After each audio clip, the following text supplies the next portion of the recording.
With অপলা চ্যানেলে আপনাদের সকলকে স্বাগত। আজ 25শে ডিসেম্বর আমরা সকাল সকাল রামকৃষ্ণ মঠ থেকে বেরিয়ে পড়েছি ঢাকা শহরটি ঘুরে দেখার জন্য।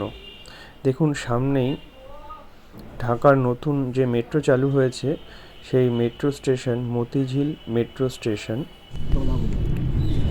এই চত্বরেই, এই মতিঝিলে বাংলাদেশের সমস্ত জনতা ব্যাংকগুলো পাবলিক রয়েছে, সরকারি বেসরকারি, তাদের হেডকোয়ার্টারগুলো এই মতিঝিল মেট্রো স্টেশনের আশেপাশেই গড়ে উঠেছে। জনতা ব্যাংকের, রূপালী ব্যাংক, সোনালী ব্যাংক, অগ্রণী ব্যাংক, বিভিন্ন ব্যাংকের হেড অফিস।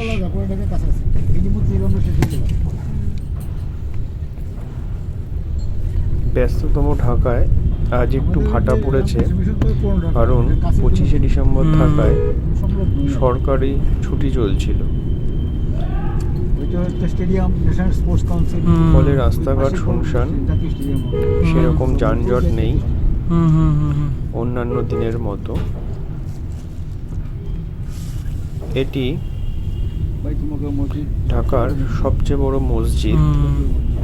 আমরা গাড়ির থেকেই যতটা পারছি দেখাচ্ছি আপনাদের।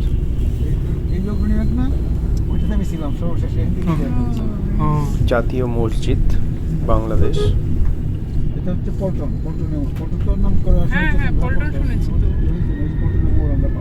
Bank of Asia. এরপরেই আসছে বাংলাদেশের প্রশাসনিক ভবন।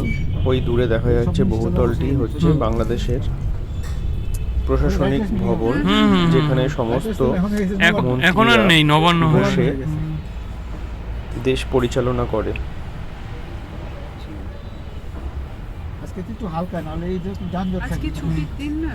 এবার আমরা ঢাকা ইউনিভার্সিটি দেখতে চলেছি। ওই দূরে যে বিল্ডিংটা, এটা ঢাকা ইউনিভার্সিটির সায়েন্স ক্যাম্পাস। এখানে কেমিস্ট্রি, ফিজিক্স, ম্যাথমেটিক্স, বায়োলজি বিভিন্ন ডিপার্টমেন্ট আছে। আমরা একটু ঘুরে দেখব, তাই গাড়ি সাইড করে এবার ভেতরে ঢুকবো।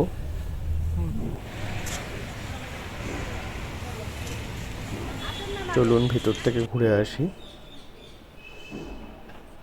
দেখুন, ভারী চমৎকার ভেতরটা, পুরো সাজানো, প্রচুর গাছপালা রয়েছে। তার মধ্যে যে লাল লাল বিল্ডিংগুলো, বিভিন্ন ডিপার্টমেন্ট, ব্রিটিশ আমলের তৈরি, অনেক পুরনো এই ঢাকা ইউনিভার্সিটি। ঢাকা ইউনিভার্সিটির এটা সায়েন্স ক্যাম্পাস। আর্টস ক্যাম্পাস অন্যদিকে, মানে সামান্য দূরেই। সেই আর্টস ক্যাম্পাসের রং আবার অন্যরকম, সাদা। সেটাতেও আমরা যাব। এই মামা, প্রদীপ মামা, আমাদের গাইড হিসাবে ঢাকা শহরটা পুরো ঘুরে দেখিয়েছিল। মামা না থাকলে হয়তো এত সুন্দরভাবে গুছিয়ে আমরা ঘুরতে পারতাম না। ওই যে দূরে দেখা যাচ্ছে ঢাকার যে নতুন মেট্রো, সেটি চলে যাচ্ছে। এখানে ঢাকা ইউনিভার্সিটি বলে একটা স্টেশন আছে, তার কাছেই এই ক্যাম্পাসগুলো। কেমিস্ট্রি, ফিজিক্স, বায়োলজি বিভিন্ন ডিপার্টমেন্ট আছে।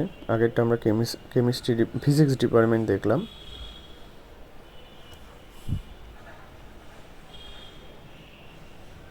এটাও একটা ডিপার্টমেন্ট। সবই এখানে সাইনবোর্ডগুলো বাংলায় লেখা, কিছু কিছু জায়গায় ইংলিশও যুক্ত করা হয়েছে। এটি গ্রিন হাউস, ইউনিভার্সিটি ক্যাম্পাসেই। ভারী চমৎকার গ্রিন হাউসটি।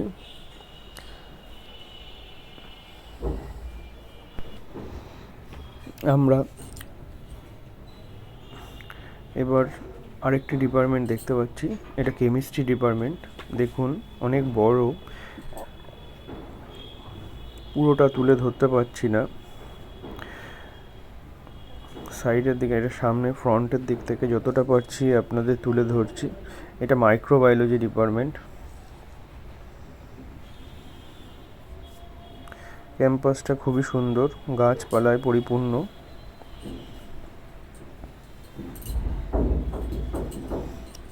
এটা পুরনো বিল্ডিংয়ে চলে এসেছি এবার আমরা। এটা বিজনেস অ্যাডমিনিস্ট্রেশন বিল্ডিং, ওই কমার্সের শাখা। এবার আমরা ওই ইউনিভার্সিটি ক্যাম্পাসের মধ্যে মধুর ক্যান্টিন, খুব নামকরা পুরনো ক্যান্টিন, আগে যেরকম ছিল সেরকমই রেখে ধারা অব্যাহত রয়েছে। এখান থেকে বিভিন্ন স্বাধীনতা সংগ্রামীরা তাদের স্বাধীনতা কিভাবে পরিচালনা করবে এখান থেকেই তার আতুর ঘর বলতে পারেন। এখান থেকেই বসে মিটিং সংগঠিত হতো। আমরাও বসেছিলাম সেই ঐতিহ্যবাহী মধুর ক্যান্টিনে, চা এবং সিঙ্গারা গ্রহণ করেছিলাম। এটা একটা মাজার, বাংলাদেশে 3জন নেতার মাজার, মানে ওই সমাধি বলতে পারেন। এবার আধুনিক ভাষা ইনস্টিটিউটে চলে এসেছি। এটা হচ্ছে ইউনিভার্সিটির ক্যাম্পাসে আর্টসের বিল্ডিংয়ের মধ্যে, মানে আর্টস ক্যাম্পাসের মধ্যেই এখানে সংস্কৃত পড়ানো হয়। ছুটি থাকাতে ঢাকা ইউনিভার্সিটি ক্যাম্পাস অনেক শুনশান, অন্যান্য দিনের মতো নয়, তবুও কিছু ছাত্রছাত্রীর দেখা পেয়েছিলাম। এই জায়গায় ক্যান্টিন রয়েছে, আর একটি ক্যান্টিন, এখানে সবাই গল্পগুজব বসে আড্ডা দিচ্ছে। অনেক বড় ক্যাম্পাস। এই দেখুন, মূল আর্টস বিল্ডিংয়ের সামনে এসে গেছি আমরা।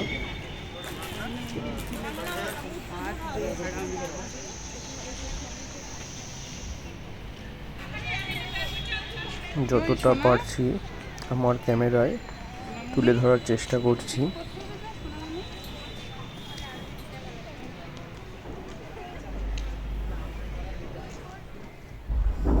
আর্টস বিল্ডিংয়ের সামনে এই মূর্তিটি রয়েছে।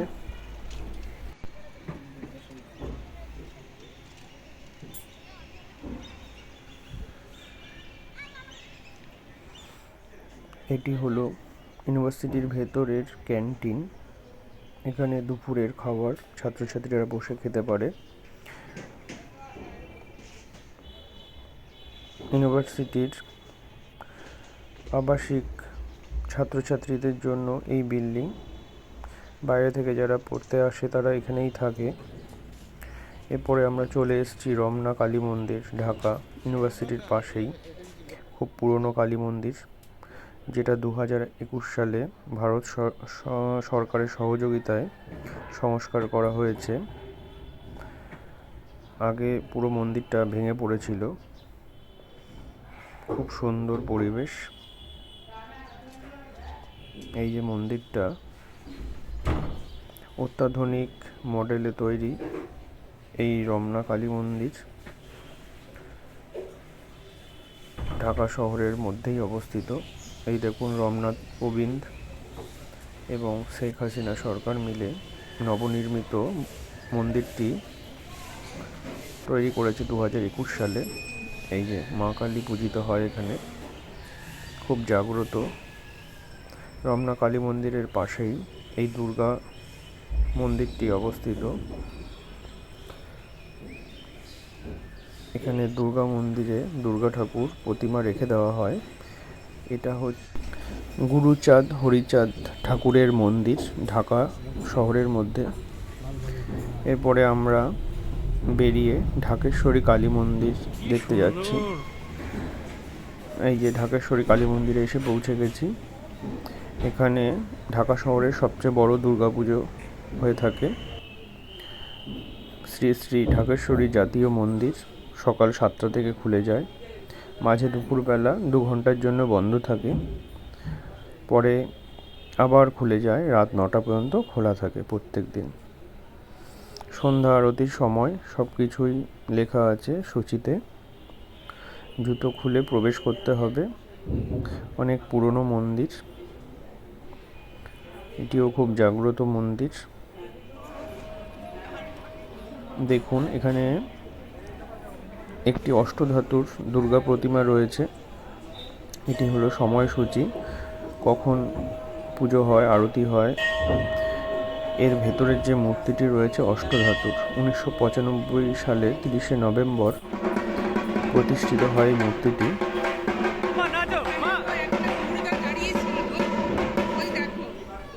আমার মেয়ে খুব আনন্দ পেয়েছিল, মন্দিরে খেলাধুলা করছিল, ঢাকের আওয়াজ চারিদিকে, মনে হচ্ছিল দুর্গাপুজো চলে এসছে।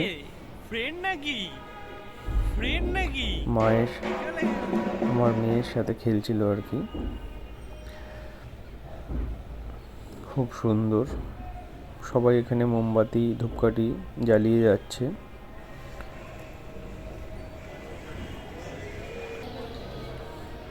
এই যে মূল বিগ্রহটি।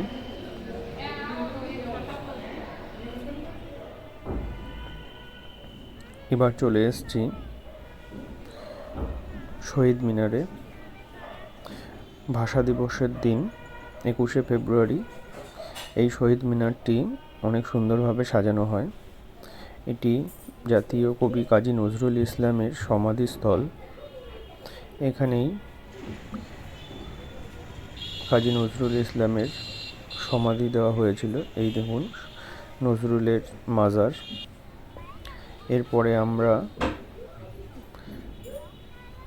আবার গাড়িতে উঠে পড়লাম ঢাকা শহরের চারিদিক ঘুরে দেখার জন্য। ঢাকা শহরের বিআরটিসির দোতলা বাস কলকাতাতে আগে দেখা যেত, এখন দেখা যায় না। সামনে দেখতে পাচ্ছেন ওই দূরে, এটি হচ্ছে ঢাকা মিউজিয়াম, জাতীয় মিউজিয়াম।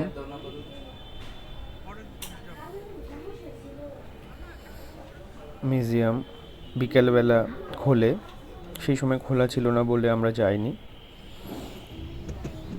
এটি medical college, Dhaka medical college. এরপরে দেখতে দেখতে আমরা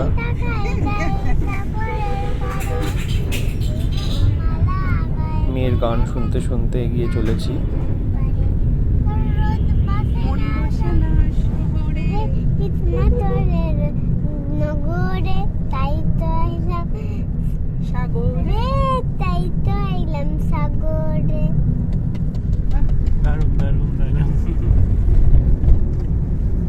পরে ঢাকা শহরের যেটি দেখলাম একটা ইংলিশ মিডিয়াম স্কুল, খুব সুন্দর। স্কুলটির নাম লিটল ফ্লাওয়ার স্কুল, একটি ইংলিশ মিডিয়াম স্কুল। দেখুন ভারী চমৎকার দেখতে, ফুল গাছে পরিপূর্ণ স্কুল। এরপরে আমরা স্টার কাবাব, এখানে কাচ্চি বিরিয়ানির নাম করা, আমরা খেতে চলে আসলাম। আমার ওয়াইফের মামাতো দাদা এবং বৌদির সাথে মিলে এখানেই দুপুরের লাঞ্চ করলাম।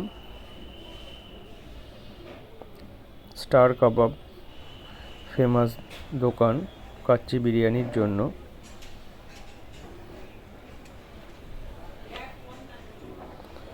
এখানে দুপুরের খাওয়া দাওয়া সেরে আমরা বেরিয়ে পড়লাম ঢাকা শহরকে ছেড়ে জয়দেবপুরের উদ্দেশ্যে।